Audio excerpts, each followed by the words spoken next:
ओम नमः शिवाय। आप सभी भक्तगणों का हमारे YouTube चैनल आध्यात्मिक कथा में बहुत बहुत स्वागत है। आज के इस वीडियो में हम श्रवण करने जा रहे हैं श्रावण मास महात्म्य का 9वां अध्याय। इस अध्याय में शुक्रवार जीवंतिका व्रत की कथा का वर्णन है। कथा शुरू करने से पहले आप सभी भक्तगणों को मेरा करुण निवेदन है कि वीडियो पसंद आए तो प्लीज वीडियो को लाइक करें, शेयर करें और कमेंट बॉक्स में ओम नमः शिवाय लिखना ना भूलें। ईश्वर ने कहा, हे सनत कुमार, अब शुक्रवार की कथा कहूंगा जिसे प्राणी श्रद्धा से सुनकर समस्त विपत्तियों से छूट जाता है। पांडव वंश में उत्पन्न एक सुशील नामक राजा था। उसने बहुत प्रयत्न किए लेकिन पुत्र नहीं हुआ। उसकी सुकेशी नाम की पत्नी सर्वगुणों से युक्त थी। जब पुत्र नहीं प्राप्त हुआ तो वह महती चिंताग्रस्त हुई। वह स्त्री स्वभाव के कारण प्रत्येक महीने में कपड़े के टुकड़ों को अपने उदर में बांधकर पेट की वृद्धि करती थी। इस तरह दुस्साहस के कारण स्वप्रसूति के अनुसार सुकेशी गर्भिणी को खोजती रही।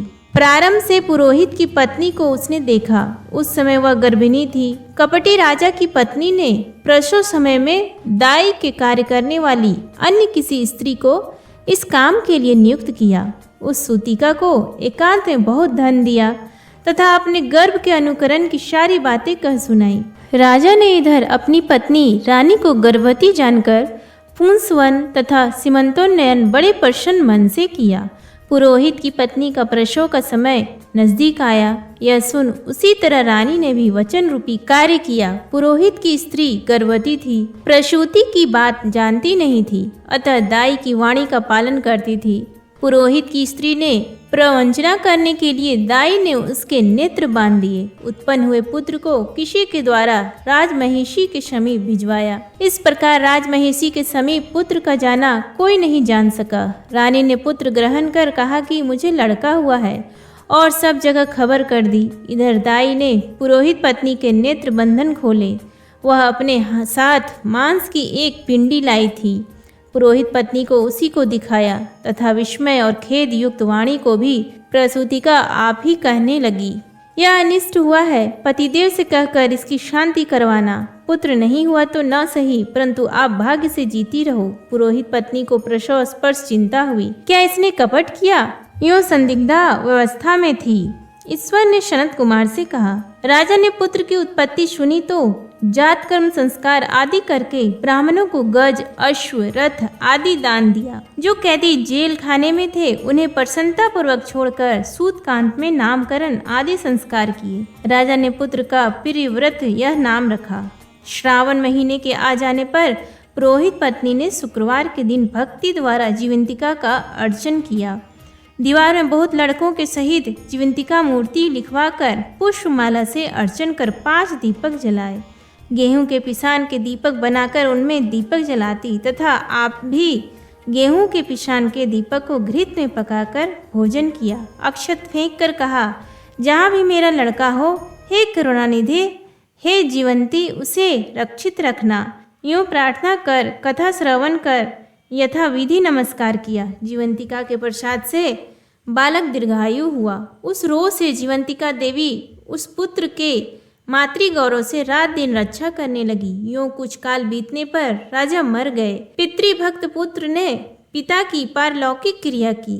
फिर मंत्री पुरोहितों ने प्रियव्रत को राज्य सिंहासन पर बैठा दिया। उसने प्रजा की रक्षा तथा कुल काल तक राज्य का भार वृद्ध मंत्रियों को दे पितृऋण से मुक्ति प्राप्त करने के लिए भक्ति द्वारा गया जाने की इच्छा की। उसने राजकीय वेश छोड़कर कार्पटिक वेश बनाकर यात्रा की। रास्ते में किसी गृहस्थी के मकान में निवास किया। उसी रोज उसकी पत्नी को पुत्र हुआ। इसके पूर्व उसके 5 पुत्रों को क्रमशः षष्ठी देवी मार चुकी थी। इस पर लड़के के हो जाने पर 5वें रोज राजा वहां गया था। राजा ने शयन किया तो जब रात षष्ठी देवी बालक ग्रहण करने आई तब षष्ठी देवी को देकर जीवंतिका ने कहा कि षष्ठी देवी, इस राजा को लांग कर मत जाओ। यूं जीवंतिका के मना करने पर जैसे षष्ठी देवी आई वैसे ही खाली चली गई। उसने 5वें रोज पुत्र को जीवित देखकर और राजा को लड़के के जीवनदाता जानकर राजा से प्रार्थना की, हे राजन, आजकल रोज मेरे मकान पर आप ठहरे। क्योंकि हे प्रभु, आपकी दया से यह मेरा छठवां पुत्र जीवित है। गृहस्थ की ऐसी प्रार्थना सुनकर फिर व्रत ने वहां निवास किया। फिर गया जानकर पिंड देने लगा। वहां विष्णु पद पर पिंड को देते हुए आश्चर्य हुआ कि जब पिंड ग्रहण के लिए 2 हाथ निकल पड़े। ऐसी घटना देख वह भूपति विस्मय तथा संदेह करने लगा। क्या करूं? ब्राह्मण आज्ञा से राजा ने विष्णु पद पर ही पिंड दिया। फिर किसी सत्यवादी ज्ञानी ब्राह्मण से पूछा कि ऐसी बात क्यों हुई। उसके पूछने में ब्राह्मण देव ने कहा, हे राजन, ये दोनों हाथ पिता के हैं। ऐसा क्यों हुआ? इसकी जानकारी के लिए घर में जाकर माता से पूछो। इसकी बातें माता ही कहेगी। राजा चिंतित तथा दुखित हो मन में अनेक तरह के विचार करने लगा। यात्रा पूरी कर जहाँ लड़का राजा के पहुँचने से जीवित हुआ था, वहां जाकर उसी दिन उस गृहस्थी के घर पुत्र जन्म का 5वां रोज था। वह स्त्री प्रसूता थी। इसके दूसरे दिन लड़का हो जाने पर रात के समय षष्ठी देवी पुत्र को ग्रहण करने आई। षष्ठी देवी को जीवंतिका ने पुनः मना किया तो षष्ठी देवी जीवंतिका से कहने लगी, हे जीवंतिके, आपको इसकी क्या आवश्यकता रहती है तथा कौन सा व्रत इसकी माँ करती है जिस कारण आप रात दिन इसकी रक्षा करती हैं। षष्ठी देवी की ऐसी वाणी सुनकर जीवंतिका कुछ हंसती हुई कहने लगी, राजा भी रात दिन इस निमित्त की जानकारी के लिए जागा हुआ था और सोने का बहाना किए हुआ था। उसी समय राजा ने उन दोनों की सब बातें सुनी। हे षष्ठी देवी, इसकी माँ श्रावण महीने में शुक्रवार के रोज मेरा पूजन तथा व्रत के जो सब नियम करती है, उसी नियम को मैं आपसे कहती हूँ। इसकी माँ हरे वर्ण का कपड़ा तथा चोली नहीं ग्रहण करती है। हरे वर्ण की कांच की बनी चूड़ी भी अपने हाथों में ग्रहण नहीं करती। चावल के धोवन के जल को कभी नहीं लांघती।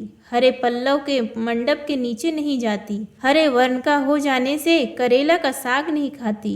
यही सब मेरी प्रसन्नता के लिए करती है। इसी कारण इसकी मैं निरंतर रक्षा करती हूँ तथा इस लड़के की भी सुरक्षा करती हूँ। यह सब राजा सुनकर सुबह अपने नगर में गया।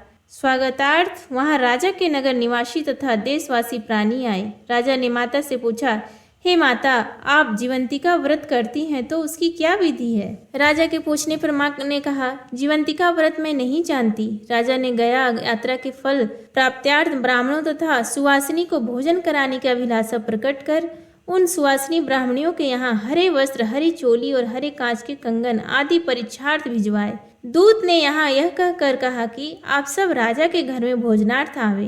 पुरोहित की पत्नी राजदूत से कहने लगी, मैं हरे वर्ण की कोई चीज नहीं लेती। पुरोहित पत्नी की ऐसी वाणी सुनकर राजा के दूत ने जाकर कहा। राजा ने पुरोहित की पत्नी के लिए रमणीक लाल वर्ण के कपड़े आदि भेजे। पुरोहित पत्नी उन सब चीजों को ग्रहण कर राजा के घर गई। वह पूरब वाले दरवाजे पर चावल का धोवन, जल तथा हरे वर्ण का मंडप देखकर वह स्त्री अन्य दरवाजे से गई। राजा ने यह देखकर पुरोहित पत्नी को नमस्कार किया और नियम का पालन का कारण बतलाया। राजा को देखकर उसी समय उसके स्तन से दूध बहने लगा। उन स्तनों की दुग्ध धारा से वह राजा अच्छे प्रकार सिंचित हो गया।